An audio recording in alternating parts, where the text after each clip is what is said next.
Pixel, RAM और M में क्या फ़र्क होता है?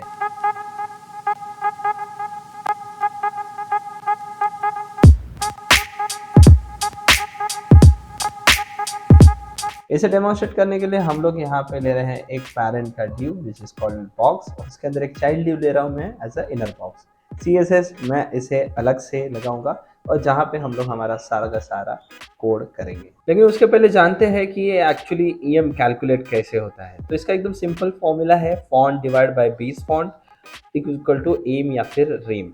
एग्जाम्पल के तौर पे अगर मैं दूँ तो अगर आपको 200 पिक्सल का कुछ लेना है तो 200 pixel base font 20 pixel is equal to 10 ems.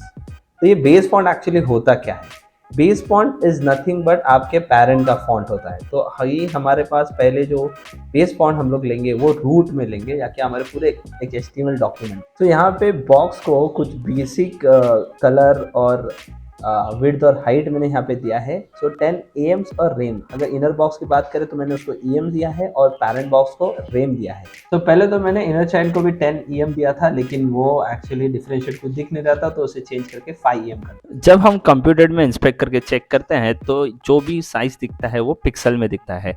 तो इस हिसाब से हम लोगों ने जो यूज़ किया 10 REM बेस फॉन्ट है 20 पिक्सल, तो इसके लिए हमें शो कर रहा है 200 पिक्सल। तो यहाँ का पेरेंट बॉक्स अगर मैं देखूँ तो उसका जो विड्थ है वो 200 पिक्सल है क्योंकि हम लोग ने जो उसको विड्थ दिया था वो है 10 REM और हमारा जो बेस फॉन्ट है वो है 20 पिक्सल।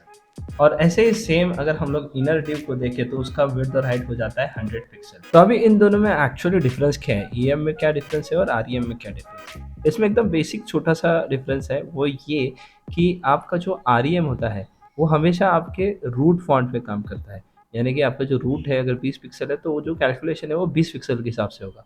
और जो ईएम है वो हमेशा आपके पेरेंट के हिसाब से काम करता है।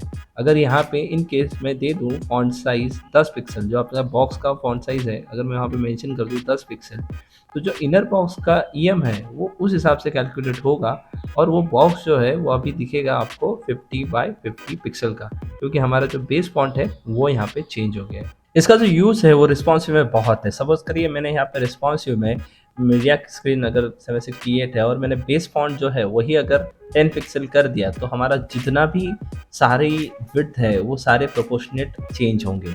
यहाँ पे एग्जांपल के लिए मैं रिस्पॉन्सिव करता हूँ 1024, तो बेस फॉन्ट मेरा हो जाएगा 20 पिक्सल और अगर मेरा आप बॉक्स का विड्थ देखोगे तो वो हो गया यहाँ पे 200 बाय 200। लेकिन अगर वही चीज़ अगर मैं 768 पिक्सल के नीचे करता हूँ तो वही बॉक्स साइज़ जो है वो प्रोपोर्शनेट चेंज होगा।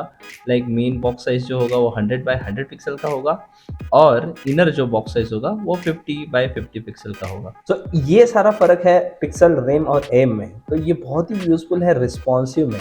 रिस्पॉन्सिव की जब बात आती है तो बूटस्ट्रैप का नाम सबसे पहले आता है। तो यहाँ पे मैंने एक्सप्लेन किया है कि बूटस्ट्रैप में ये सारा चीज़ कैसे जनरेट होता है और उसमें जो लैंग्वेज यूज़ की है वो सास। तो अगर आपको सास में इंटरेस्ट है तो ये प्लेलिस्ट भी आप चेकआउट कर सकते हो।